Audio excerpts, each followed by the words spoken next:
এই পোলের হাটের জয়নাল, পোলের হাটের রফিকুল, এই যে চায়ের দোকানে যে ভুটভুটি চালাচ্ছে, এই অসভ্য জয়নাল, তোর বাপের কবর বাঁচাতে এসছি আর তুই নেই এখানে।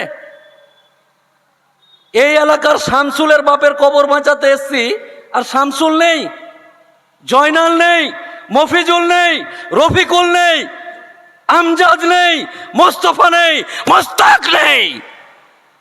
আশ্চর্য এই জাতি, আশ্চর্য এই জাত, আশ্চর্য এই ব্রাদার।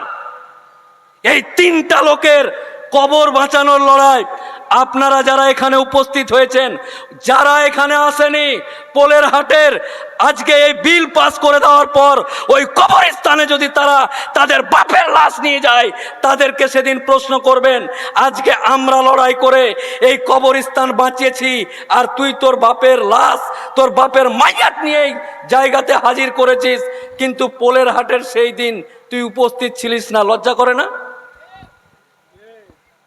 লজ্জা করে না? পোলের হাটের মতো জায়গাতে, পোলের হাটে যে দোকানটি আছে আমাদের, এই দোকানটি যদি চলে আসতো, ভাই সাউন্ডটা কমা না রে, কে রে, কে আছে ভাই? সাউন্ড টাউন কমাও, ইকো টিকো, গজলের যুগ নাই এখন, গজল কেরাত বন্ধ রাখ, এখন আন্দোলনের সময়, এখন নিজেকে লুটিয়ে দিয়ে বাপের কবরস্থান বাঁচানোর সময় না।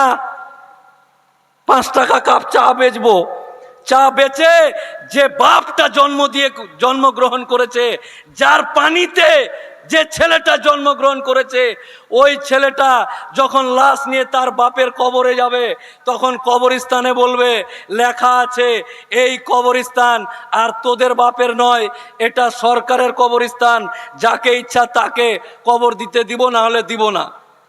এই আইনটা আমি এই এলাকার, আমার মাইকের আওয়াজ বিভিন্ন জায়গায় যাচ্ছে, প্রত্যেকটা মানুষকে ইমিডিয়েট এই জায়গায় উপস্থিত থেকে গুরুত্বপূর্ণ আলোচনাগুলোর শোনার আহ্বান জানাচ্ছি।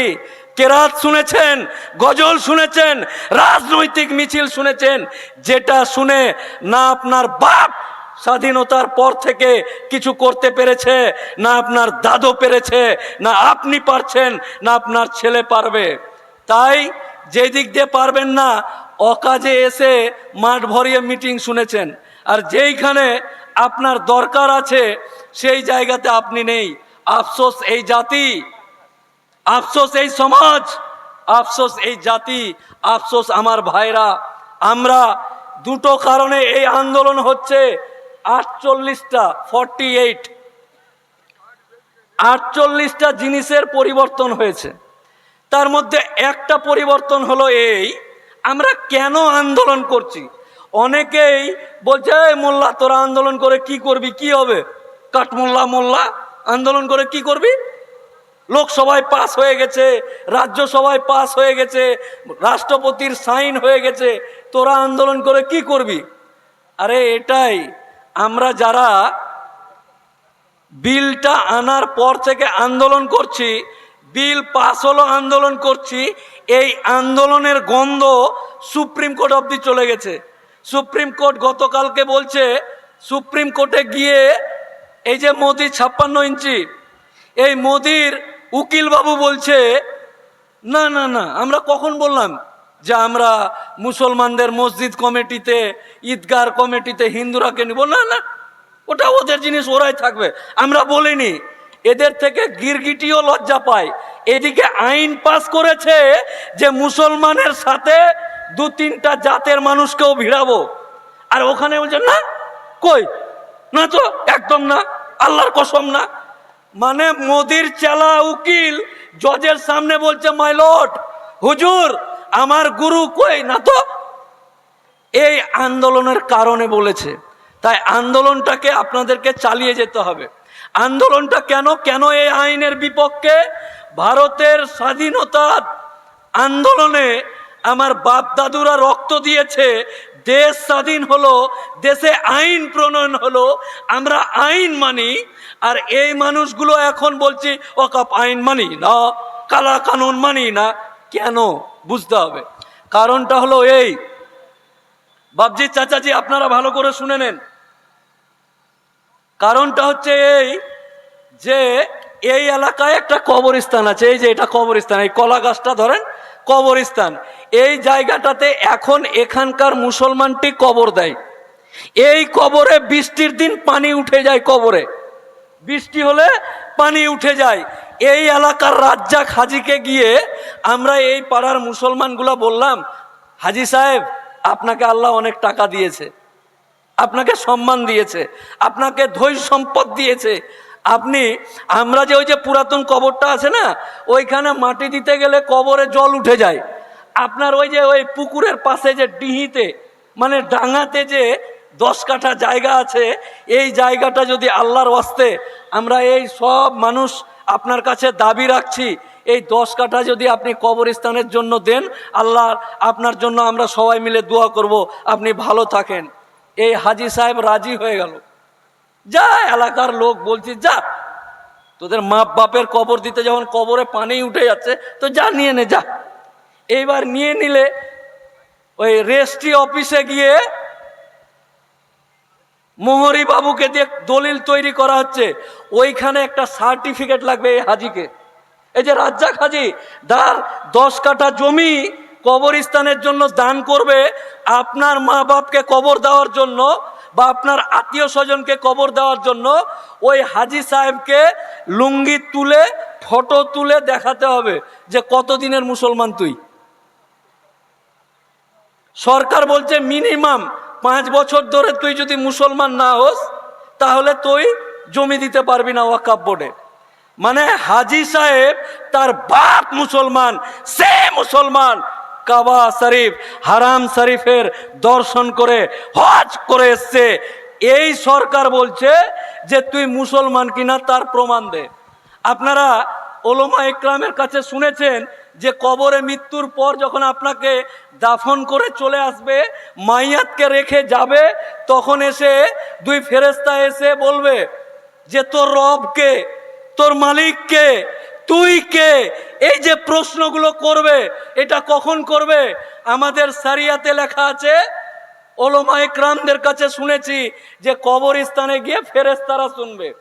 হ্যাঁ, নতুন উঠেছে, ও মরার আগে তুমি মুসলমান না তার সার্টিফিকেট, আধার কার্ডে ফটো লাগে, ওই রকম লুঙ্গি তুলে কাটানা গোটার ছবি দিয়ে সুন্দর করে মুসলমানের সার্টিফিকেট নিতে হবে। এই সমস্ত দাঙ্গাবাজ নেতা যারা আছে বর্তমানে সরকার চালাচ্ছে তাদের কাছ থেকে। তো আপনি লুঙ্গি তুলে ফটো তুলে আপনি মুসলমান কিনা এই সার্টিফিকেট নিয়ে ঈদগাহর উত্তরপ্রদেশে বাড়ির ছাদে নামাজ পড়লেও ফাইন হবে। আর কিছুদিন পর এই আইনকে যদি রোখা না যায় তাহলে আধার কার্ড যেমন আপনার আছে, আঙ্গুলের ছাপ নিয়েছে, চোখের রেটিনা নিয়েছে, ছবি নিয়েছে, আর কিছুদিন পর এই ভারতের বুকে আপনারা যদি এই আন্দোলন করে এই আইনকে না আটকাতে পারেন তাহলে দেখবেন যে লুঙ্গি তুলে ছবি তুলে খতনা হয়েছে কিনা, সুন্নাত হয়েছে কিনা ওইটারও ছবি দিতে হবে, মুখের ছবি দিয়ে আপনি মুসলমান কিনা তার প্রমাণ দিতে হবে। শুনতে হাসি লাগছে, মনে হচ্ছে একটু বাড়াবাড়ি বলছে, মুসলমানকে গরম করার জন্য বলছে। আরে মুসলমানকে গরম করতে হয় না, মুসলমানের বাচ্চা এমনি গরম, তাদের রক্ত এমনি ডবল স্পিডে দৌড়ায়। আমাদের মতো লোককে মুসলমানের বাচ্চাকে থামাতে হয়।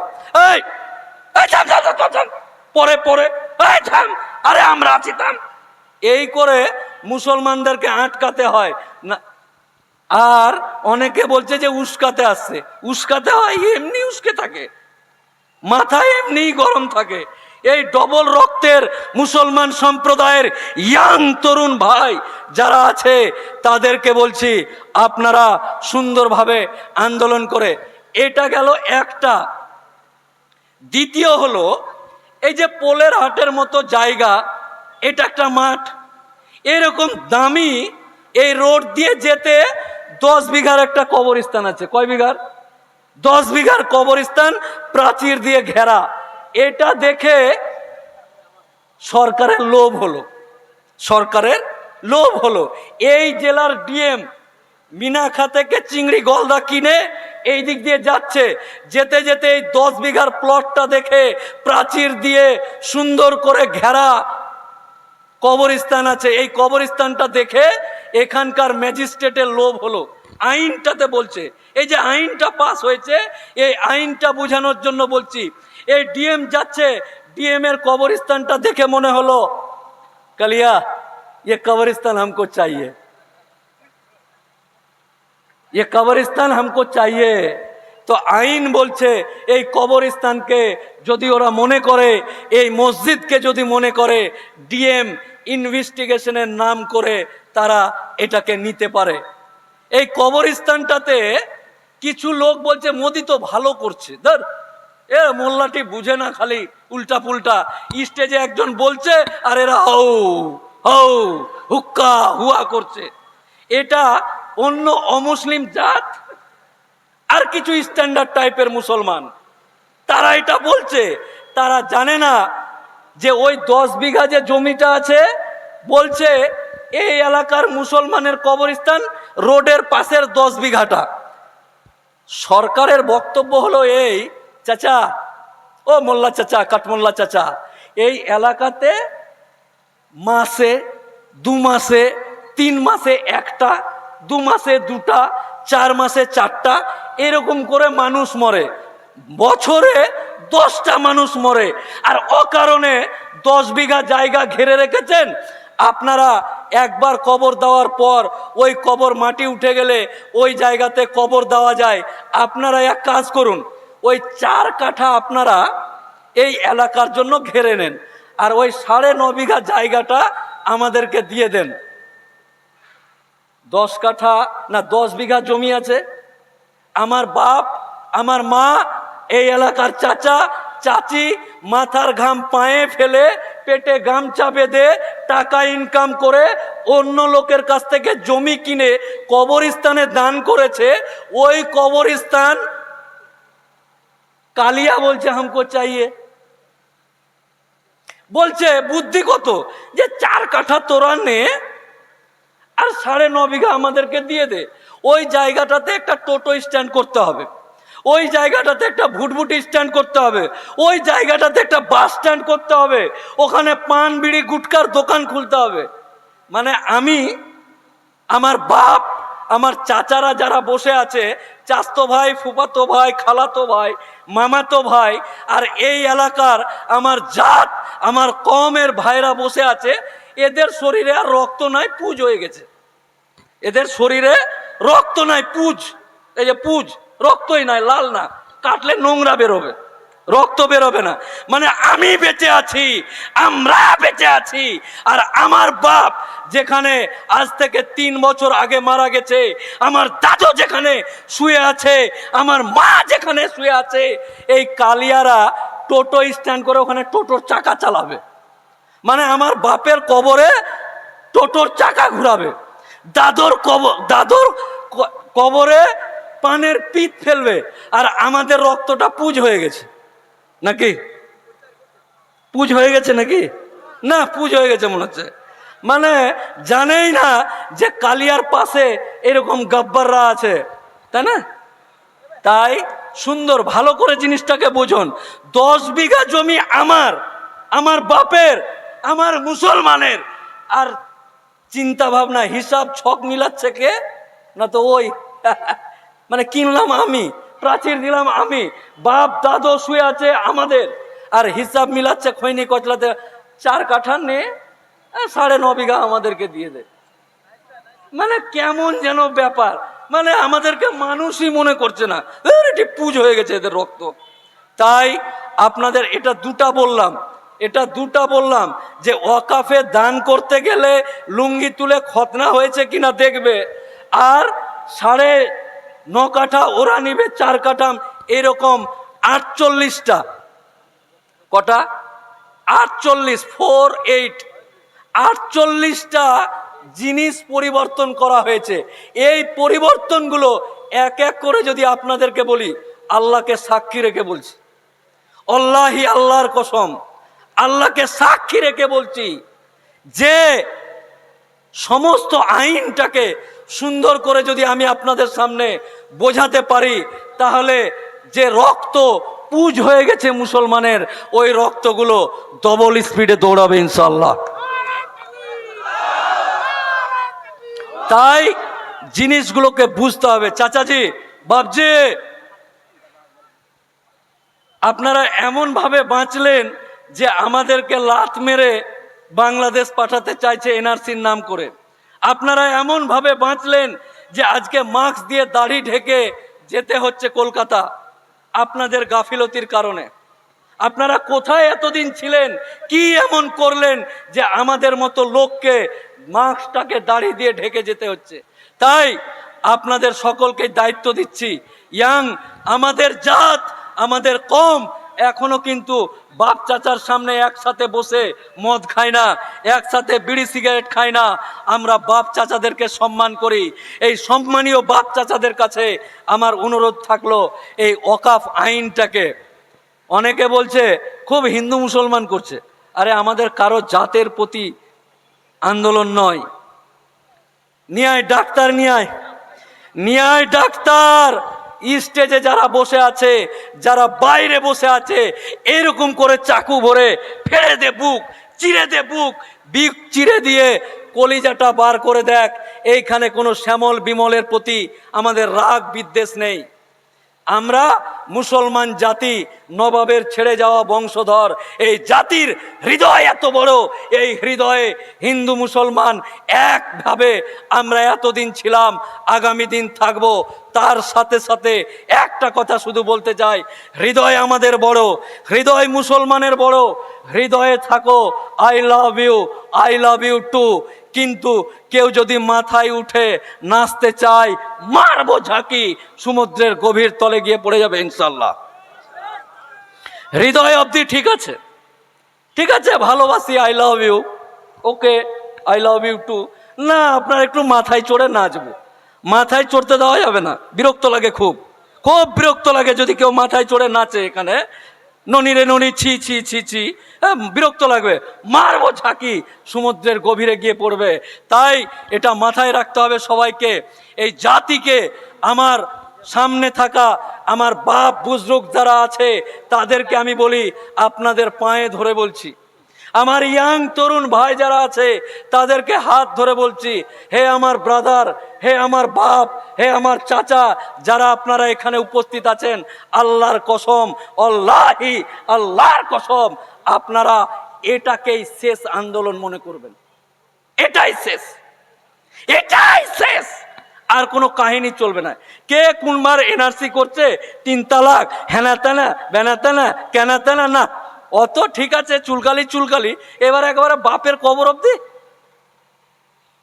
না। আমরা সব সময় মুসলমানদের হৃদয়টা বড় বললাম, মাইন্ডে নি না চট করে। এটা কিছু বললো, ঠিক আছে যা, ঠিক আছে, ছেড়ে দে যা, যা। কিন্তু একবার যদি মাইন্ডে নিয়ে নি, না মাইন্ডে নিলাম, আমাদের রক্ত পুজ হয়নি, আমার বাপ মায়ের কবর নিতে যাই, আপনি বেঁচে আছেন, আপনার সামনে জিসিপি দিয়ে আপনি যে লোকটার পানিতে জন্মগ্রহণ করে বসে আছেন, ওই লোকটা কবরে আছে, ওর কবরটাকে জিসিপি দিয়ে খুঁড়ে চেন দিয়ে টানতে টানতে নিয়ে যাচ্ছে আপনার সামনে। আপনি বলবেন এগুলো গল্প মারছেন। গল্প কেন মারবো?